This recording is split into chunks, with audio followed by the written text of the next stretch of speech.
Well, welcome everyone to this live recording of the Athletic FC podcast here at Web Summit in Lisbon. My name is Adam Leventhal. I'm senior broadcaster and journalist for The Athletic. And we're going to be shining a light on some of the long-form journalism that we've produced over the last year with a focus on some of the investigations that I've been lucky enough to be given permission by my boss to go and do. And we've covered a wide array of topics. We'll be discussing those. You'll also be able to see some of the artwork up on the screens as well of some of the podcasts that we've produced over the last year. We've covered various continents, geopolitical wranglings, transfer deals, VAR. It's been a rum mix, ladies and gentlemen. Let me introduce formally our panel. Alongside me is Laura Williamson, who is the editor-in-chief of The Athletic. Great to have you here, Thank you, Laura, very much. in the hustle and bustle Absolutely. of Web Summit. We also have alongside me Bilal Haj Sadok, who is the senior internet investigator from the Motion Picture Association. How are you, Bilal? Good, thanks for having me. As a listener to the podcast, I'm excited to be here. Yeah, great. It's great to have you on board. And also we have Alex Protsenko, who is the founder of KitLegit. How are you, Alex? Good, and a pleasure to be here as always. Yeah, cool. Well, no, it's good to have you all with us. Now, I just wanted to set the scene for you guys as well. Just exactly, what The Athletic is and how long-form journalism fits into the overall offering. Laura, if you can set the scene for me. You've obviously, as we mentioned, allowed me to go away and investigate various different topics. What role does long-form audio journalism play for The Athletic? It's vitally important. Our job, as I see it, is to tell people things they don't know about whatever it is they care about. And we do that incredibly well, in my humble opinion, in terms of our team coverage, particularly on the Premier League. But what about those big global football and soccer stories that require further investigation? Who is looking at those big issues? And actually, there aren't many people other than us. But we think it's really, really important to really invest in our journalism and get underneath the skin of the story, and also open up forums for debate. Not everyone is going to listen to our investigations, to our podcasts, and come away with the same opinion. So we want to hear from our readers and listeners, and we want to encourage that debate. Yeah, and we've covered a range of topics. I'll run through a few of them. You will have seen some of the artwork, as I mentioned, from Sudan. We had a podcast called Football and the Forgotten War. I went over to Guinea to cover a stadium disaster in Nazera Kore, which was a horrific situation. Previously, I've covered disasters in Indonesia and Turkey. And then over this last year, we've also covered the transfer market. Anatomy of a Transfer was one of the podcasts that we did. Referees, FIFA, America's sporting relations with their neighbours as well, which is a big hot topic ahead of the World Cup. Saudi Arabia's big role in football as well, and both fake football shirts and illegal streaming, which is where both Alex and Bilal come in, and that's their specialised subjects. A lot of different topics, Laura, and some big global issues, and ones that haven't necessarily been covered elsewhere. I mean, in terms of why it matters, yes, for our audience, but also ensuring that there is a variety. Yeah, absolutely. And some of them that you've mentioned that we've covered are standalone news stories.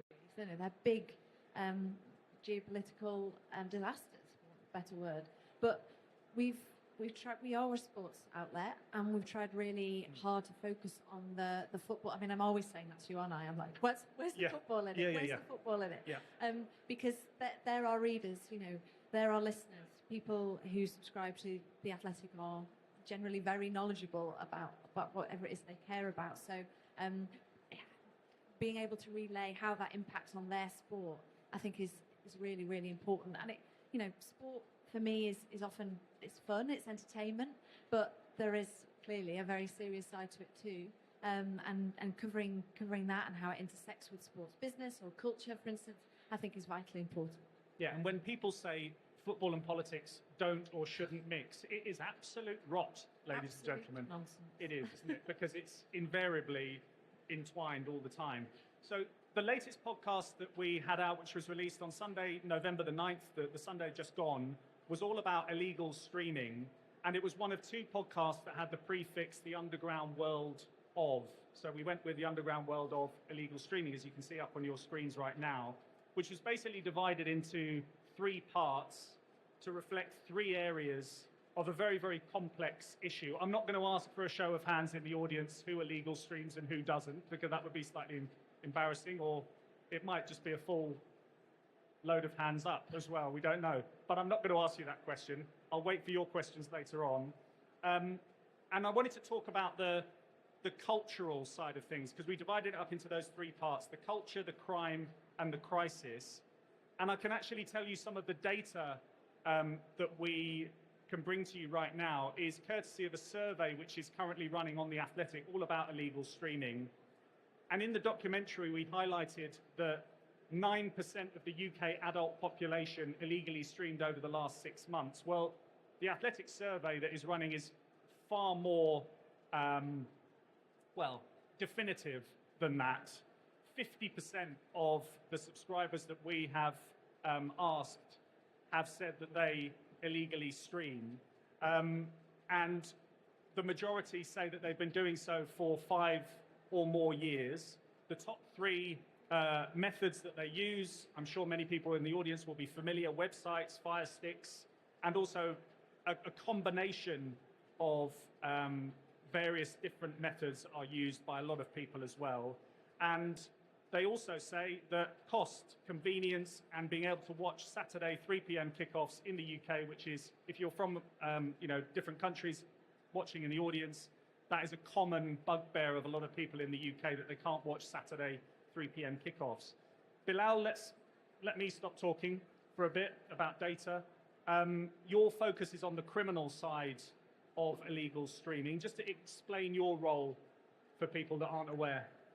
Well, you put it well. This is really about crime and content theft, and as that has gone digital, there's been an opening for a new kind of role as an internet investigator. That's been what I've been doing at MPA, Motion Picture Association, for the past 5 years. Concretely, what that means is I look for the operators of these pirate services. As mentioned, there's different kinds of them. IPTV services, which is what you'll usually find on these Fire TV sticks, or dodgy boxes that are popular with sports fans. But also streaming websites, applications, and all of these are becoming more available on different platforms, on your desktop, mobile, more and more on TVs. So my role is to identify who are the people behind these services. I do that by following digital breadcrumbs that they leave behind, that we can identify through publicly available information, through open source intelligence techniques, or using legal discovery tools to see what they may have left behind with intermediaries that they're using. And then once we find them, we try to make them stop, either through out-of-court settlements or using the legal system and collaboration with different law enforcement agencies and public-private partnerships that we've developed. In the documentary, if you've listened to it, if you haven't, please do. That would be nice. But it is often referred to, for those in anti-piracy, as a whack-a-mole game. I mean, in terms of your position, is that a fair reflection that right, we'll get rid of one and 5 more will pop up somewhere else? Or do you feel like you are actually making inroads? Well, in the age of the internet, everything moves fast, and it does sometimes feel like you take one of these big targets down and 10 others pop up. But we have found ways to move up the supply chain of these piracy groups, these operations. We find that they have common infrastructure, technical enablers that we try to go after. They're often harder, longer investigations, but we find that the impact that we have from going after these tends to affect multiple services simultaneously, and that has more success on our side. One of the investigations that's featured in the documentary, which we were able to take the listener through, was all about the investigation, the raid, and the findings into the Stream East service, which is a big platform. And this particular platform had 1.6 billion viewers over the course of a year. So it was very, very popular, showing all sorts of sports. But an Egyptian-based iteration of Stream East, there are lots of different Stream Easts all around the world, was taken down. And it was led by ACE, which is the Alliance for Creativity and Entertainment, which is led by the Motion Picture Association. Just tell us about that investigation in particular on Stream East. Well, that's, as you mentioned, that was quite a large target that we took down at the end of the summer.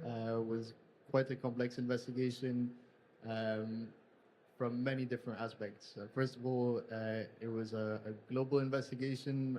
As you mentioned, the operators ended up being in Egypt, but we were looking at servers based in Ukraine. Our investigation led us to companies in the UAE, in Singapore. We were using legal discovery tools from around the globe. So it really showed this was an organization that was a global organized crime unit rather than some person in their parents' basement, for instance. Yeah.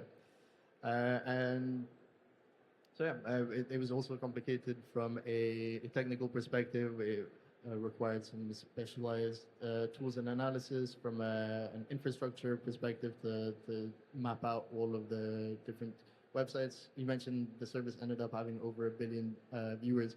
This was across 200 front-end domains and further back-end ones. And identifying all of these and the servers and infrastructure used by these services was no small task. Yeah, and it was interesting when we initially announced news of the Stream East takedown. The response was quite instructive because obviously it was very popular, and you get natural sadness from Stream East loyalists that actually go, oh no, this is going to make my life difficult. But also we got a lot of defiance as well from people saying, no, my Stream East is still working, I'm still up and running, and I'm okay. And I suppose that sort of speaks to the fact that the consumer is very nimble nowadays, and they will find workarounds. And I suppose it was good for you in this case that you had buy-in from local law enforcement, because this is a global issue, and you need authorities that are actually going to go, yeah, we thank you for your investigation, we're going to now take it on board and action it, right? Yeah, for sure. We can only take our investigation so far, and enforcement is often a matter of partnership with local law enforcement departments, but also in these large international cases, we end up working closely with international organizations like Interpol or Europol in Europe, HSI and IPR in the US, and also local law enforcement agencies in different countries with which we've built ties over time. We train them, we share the information that we have with them, and they're also very welcoming to us, and we feel like this public-private partnership aspect of what we do is an essential part to actually getting stuff done. Step one is identifying the people behind these services, but actually taking them down requires more than what we can do single-handedly. And they were making a lot of money, these people that were running this website, and the financial investigation, doesn't it? It's continuing to find exactly how wide this was, and also the connections between the various different domains as well, whether they are actually financially linked too. Yeah, I mean, you mentioned how much they were making. They were upwards of the millions in the past few years, and yeah, this shows how widely, what a broad operation it is. As I mentioned, it led to companies in Singapore and in the UAE. Real estate was also found as being bought using this, the money made from this, and the operators now being investigated also for tax fraud and money laundering. So these are often criminal operations that operate in polycriminality that are not limited only to piracy operations. Now, I wanted to point out that obviously we're focusing on the law enforcement effort, but also what the documentary does is reflect the consumer side as well as to why they are doing what they're doing. And we'll talk a little bit more about that a little bit later on. But I wanted to switch to Alex's specialized subject, which is counterfeits or spotting counterfeits. You don't produce counterfeits. That would be quite open and honest of you if you did. Of course you don't. You spot the counterfeits.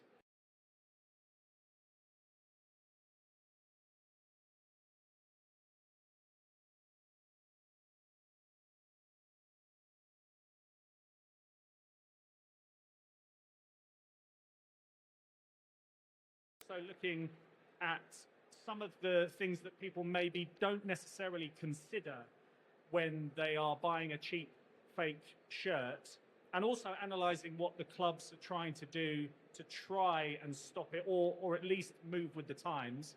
Alex, from your point of view, I mean, just a broader view on this, how big a problem is it for football? Thanks, Adam. Well, it's a massive issue, and I want to caveat that by saying it's very difficult to measure this because you can't track every single counterfeit that is produced or sold. It's just comes and goes. But based on some studies over the last couple of years, what we know is, for instance, in the UK, 16.2 million counterfeit shirts are sold every year, and that's about 1/3 of legitimate sales. What that means for the clubs is roughly £246 million lost in revenue every single year again. And now that loss of revenue is loss of funding for community programs, grassroots initiatives, academy programs. So it's a very, very big issue. And if you step back and look at sportswear as a whole, it's exponentially bigger. You've got potentially a market of 450 billion euros of the global counterfeit sports merchandise industry. I think a point on that is right now in 2025, we have two things going on. We have the cost of living crisis. People need to put food on the table. They need to fill up gas. They need to pay their bills. On the other hand, you've got a demand for football shirts and retros. If you're a football shirt fan, you'll see that retros remakes are on the rise.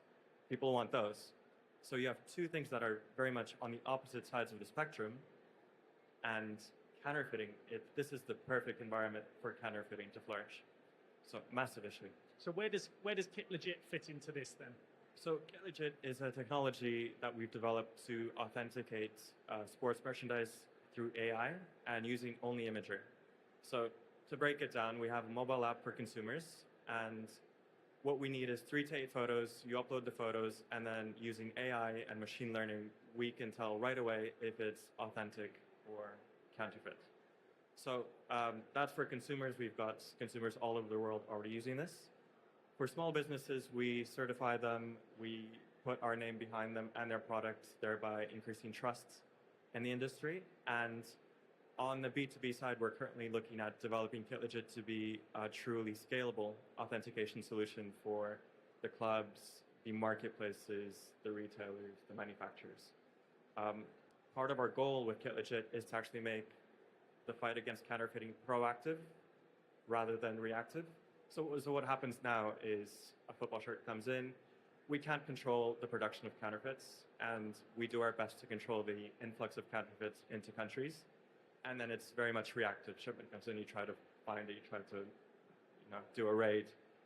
What we hope to do with KitLegit is to give consumers and the businesses the tools needed to make informed decisions. The people who want to buy authentic goods, we want to make it easy for them to do so. The clubs, the manufacturers, we want to connect them to the fans and the consumers through KitLegit to essentially make the whole process much easier. And you recently, it was last week that you went to the Premier League event. Do you feel that there's buy-in from the clubs? I mean, we'll talk about the broader issues of the game changing and how difficult or challenging that is at times. But in terms of that event, is there good signs? Absolutely. So for background, this is an event put on by the Premier League every year. It's called Football Against Fakes. It's put on by the Premier League, and my co-founder at Back4 Brand Protection organizes it. I believe this was the 10th year.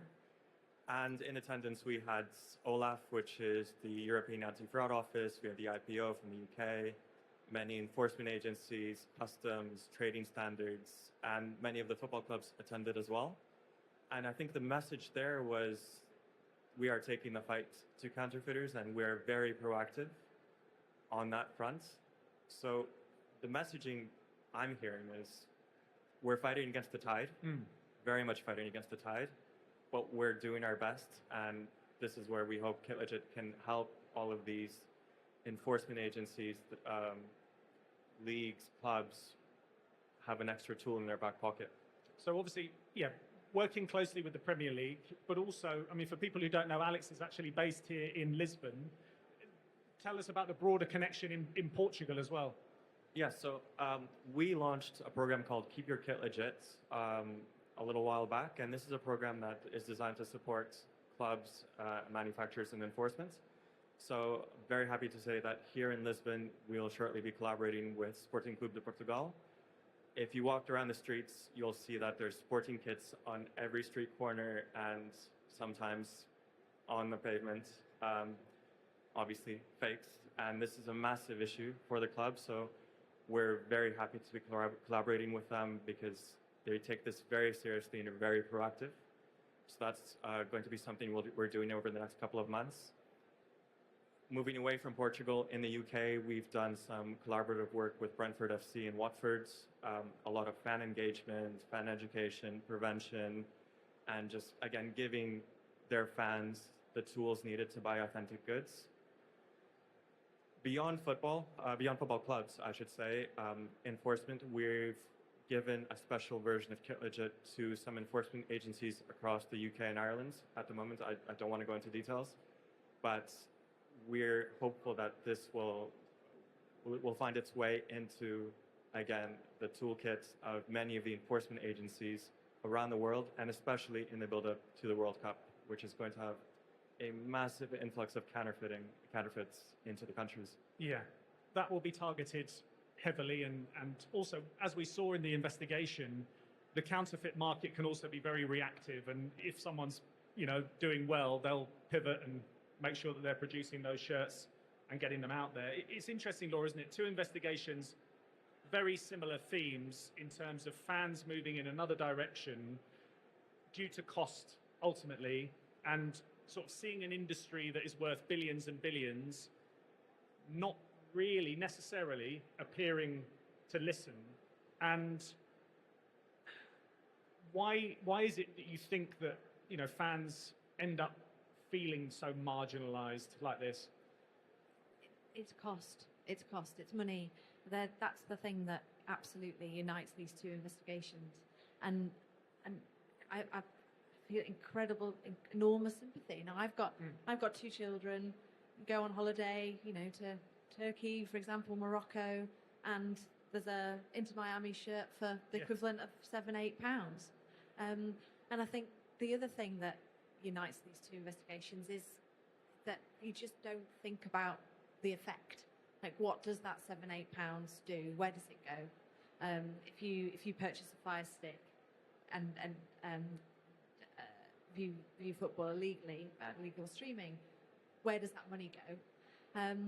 And when you've got the Premier League, the UK rights sold for £5 billion last time for the last rights cycle, and when you're a parent or a person sitting at home, it's very difficult to sort of, well, hang on, but I've still got to pay £50 a month to watch this, and it feeds into the wider narrative about fans and who the game is for. We've seen that on another level with games abroad, for example, very recently. That in the UK there's a campaign about 20's plenty for an away fan, but then La Liga are talking about hosting a game in Miami between Barcelona and Villarreal. Like, how do you equate those two things? And I think that's what we're seeing on so many stories and so many levels, that the fan and the money are just so far apart. And the golden ticket is how you bring them closer together again. Yeah. And I guess bold decisions are needed, and we will discuss a few more sort of options in a few moments' time. Obviously, innovation is mentioned as something, especially in illegal streaming, that's a great answer to piracy, and the same obviously applies to fake football shirts. But how do we get these two sort of competing forces who are supposed to be on the same side, as Laura was mentioning, the clubs, the rights holders, the leagues, and then the fans, the consumers singing from the same hymn sheet? Bilal, in illegal streaming, you know, it's oft referred to what happened in the music industry, and their response to piracy was ultimately to make it more affordable, more accessible. How can football do the same thing, do you believe? Well, I mean, at the end of the day, these are commercial decisions made by broadcasters that I'm not sure I personally can Yeah, you're not a comment on. decision maker in that realm, but Right, but I can say that we've seen similar conversations happen in the past in the realm of piracy. Let's say in the 2010s, earlier on, many of the video on demand services that now exist weren't around, and pirates would justify their consumption of content illegally by the lack of availability. In response to that, many broadcasters, many studios had developed their own direct-to-consumer platforms, made their content available, and we saw a shift in the conversation from availability to cost, to pricing. And so here, once again, I think it's key to make content available, but then we need to bear in mind the cost of that content and the business models that these broadcasters come up with. We'll see how they stand up over time. As a fan, I'll mention that these conversations are super interesting in the sporting realm. You brought up the 3 p.m. blackout. I think conversations around that in future will be fascinating, both as a fan and in order to access content, and also from an industry perspective. And the ongoing situation in France with their attempts at a direct-to-consumer offering, I'm fascinated to see how that evolves and what the outcome of that is, and see whether that's one of those watershed moments that leads to big effects downstream later on. It's interesting with the Liga situation that it's sort of used as a cautionary tale of moving away from traditional broadcast deals and going direct to consumer. But in amongst the weeds, there is an attractive price point for consumers. I think you can watch all of the Liga action for €13 a month, which, looking at our research and the survey that we've put out there, a lot of Premier League fans, when we asked them about what they would be willing to pay if the Premier League had a direct-to-consumer model, which we'll talk about in a moment's time, they were saying around £10-15, which might be a little bit on the sort of dreamy side, but you never know. That might actually be an option potentially for the Premier League, which is the biggest league, it is the most lucrative league, and potentially the most attractive to a global audience. So we shall see, and we can discuss that more in a moment. Alex, from your point of view, you know, trying to bring the fans and the rights holders and the clubs and the leagues closer together, how can you do that in the football shirt industry, do you think? It's very difficult. There's a lot at play.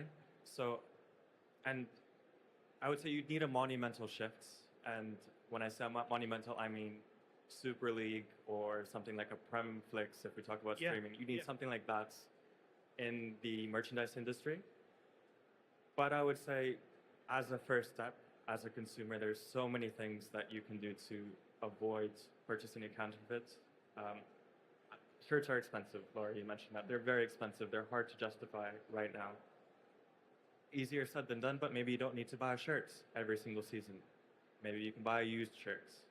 Right now, retro is in style. Wear a retro and show how long you've been a fan, that you've been a fan for 20 years and you're wearing a shirt from 20 years ago. It is tough to have that argument, though, with a 6 or a 7-year-old that's saying, Mum, Dad, I just want a Messi shirt or on a Ronaldo shirt. And you think, well, hang on a minute, I don't want to buy you a real one because that's gonna cost me 80 quid. It's tough, though, isn't it? And you can see why there is that direction of travel. Absolutely, absolutely. But this brings us to a good point, and a lot of fans might say, well, the clubs are charging 80, 90, 100 Yeah. pounds for a shirt. What if they charge 30? We'll buy more. What I think fans don't realize is the pricing model behind that. Yeah. So a counterfeit is made forced labor, perhaps unpaid labor, child labor. It uses cheap materials. They do not pay tax, and you can get a football shirt for free for 5 to 6 quid. You look at a real football shirt. Ethical production, paying all the workers, high quality materials. Then there are licensing fees, VAT, tax, shipping, the manufacturer or retailer take a cut. That gets us most of the time to already 60, 70 quid. The club actually doesn't make that much money on a shirt, maybe 10%. It differs with every club.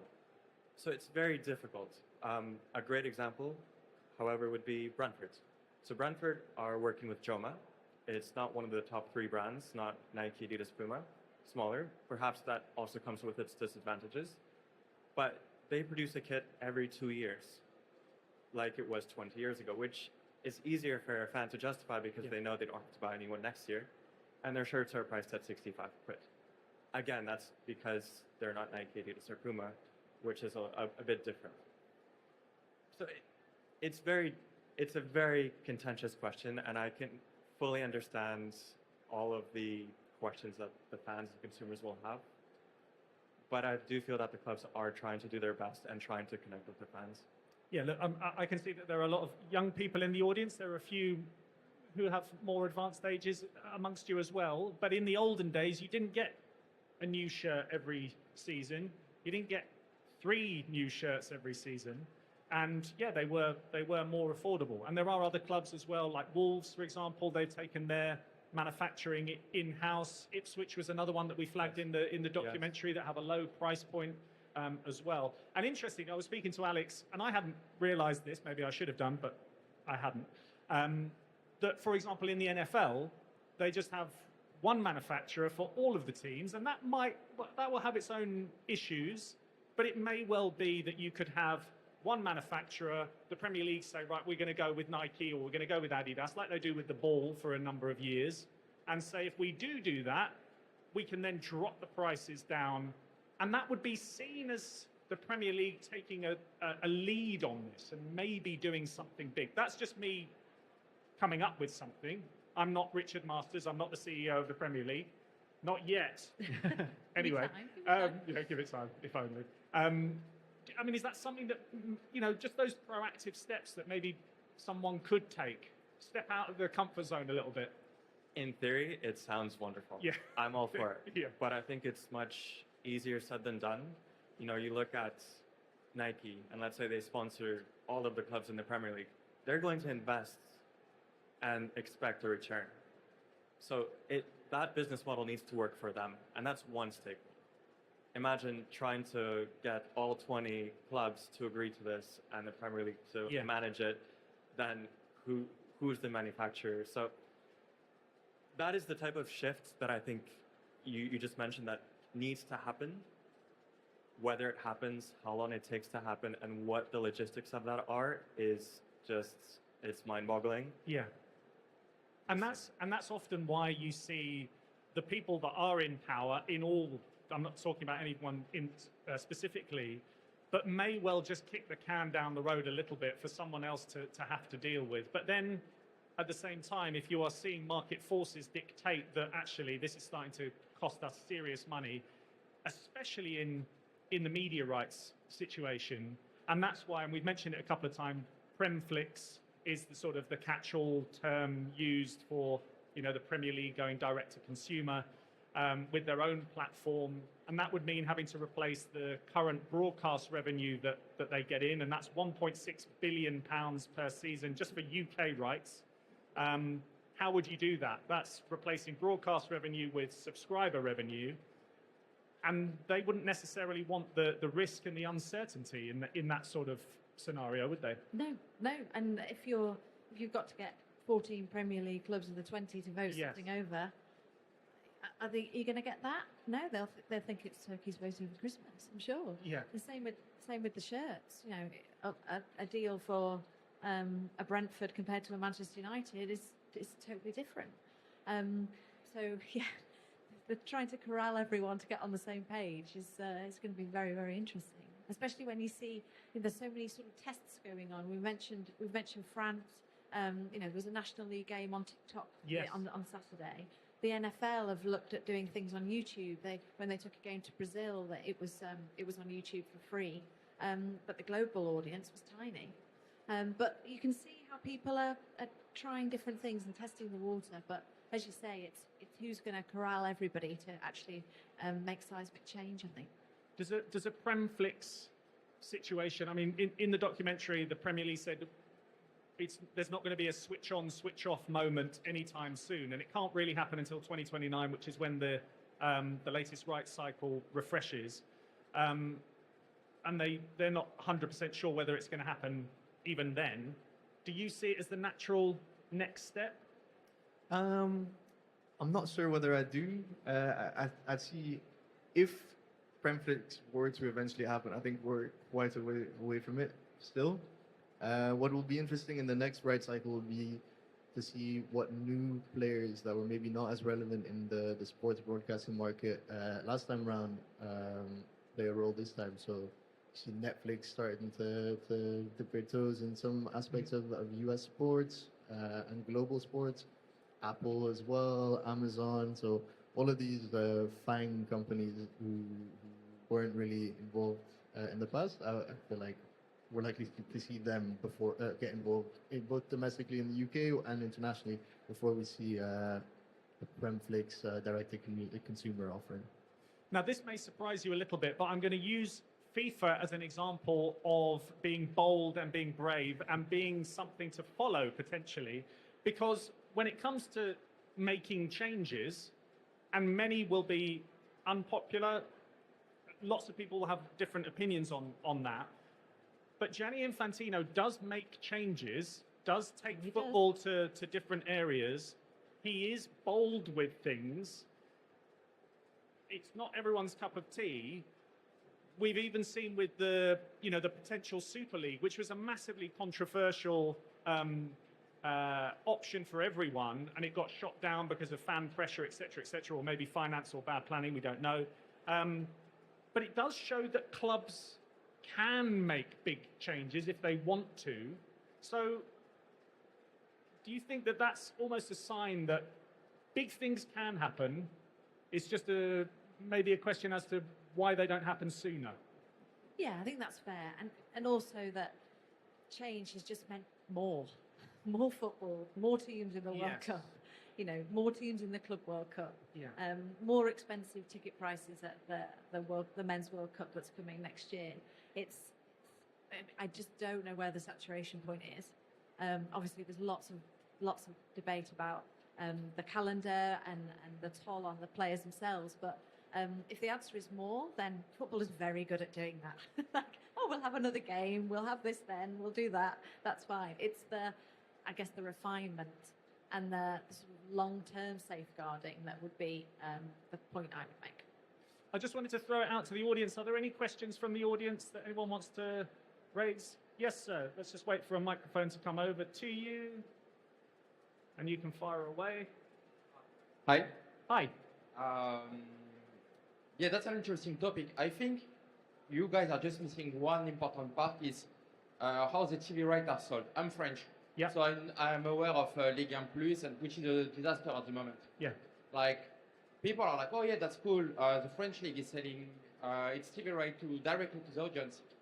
The problem is, in France, for example, it doesn't change anything. Like, people still use IPTV or the stick or whatever, because the problem is from the TV right. Like, if you have Ligue 1 Plus, you just have 8 games out of 9.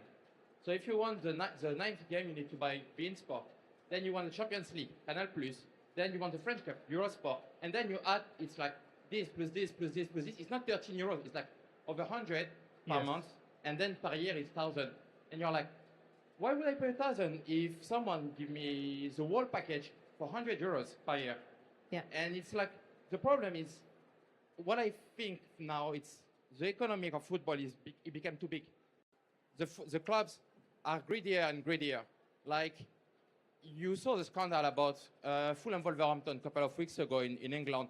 The club Fulham couldn't sell out their tickets because they were selling like for, I think what, 100 pounds or 120 pounds the ticket for against Wolverhampton, and they didn't sell out. And I think it came from you who posted it online. They wanted to promote the game with one of their players. It was like, guys, come to support us this weekend and it's like, guys, I don't think you really understand. The club, no? The industry. Are you understanding what the problem is? You have people who are struggling with their daily life, especially in the UK. You had the Brexit and the increase of taxes, and then you had COVID. So I used to live 7 years in London before, and I came last season for the Arsenal Paris game, the semi-final, and price is like, when you go to the supermarket, they are nothing similar to when I used to live there. And so you have an industry that is trying to get more and more money for what? For buying like player like Modric, 80 million, and people are struggling. So it's like, I think fans feel abandoned by their clubs. Yeah. And they are now seeking for options to still get this connection, but the clubs are like, they don't really mind about their fans anymore. I think that's a really good point. And I think that is also reflected in the documentary, the fact that there is that disconnect. There are accusations of greed of the game. There is that fear of what happens if the bubble bursts, and whether football's willing to take on that burden and take on that risk. And that's maybe the reason why they're not pivoting and why they're not changing. So it's a really great point. Very quickly. Yeah. Canada Soccer are looking at doing exactly what you just said in terms of trying to centralize TV rights so that you pay X amount and you can watch whatever it is you want to watch. MLS, maybe Premier League. I mean, that will cost a lot of money, but it's an example of that sort of outside the box thinking that we were just talking about, that it does feel like the model is broken. So how are we going to fix it? The fragmentation is a big issue. Time has beaten us. The clock has gone red. I have to shut up, but I've just got enough time to just let you know that there are big things planned for the next year on the Athletic FC, and we'll be covering a whole range of different topics. We've got obviously the transfer window coming on in January. We've got the World Cup coming up in 2026, and we'll take a different look at that as well. Thank you so much to Laura for being here, to Bilal, and also to Alex. A round of applause for you as well for being here, ladies and gentlemen. Give yourselves a round of applause. For our listeners here in Lisbon, but also listening around the world on the move. We appreciate you listening as well. And we'll catch you very, very soon on the Athletic FC. Thank you very much. Cheers.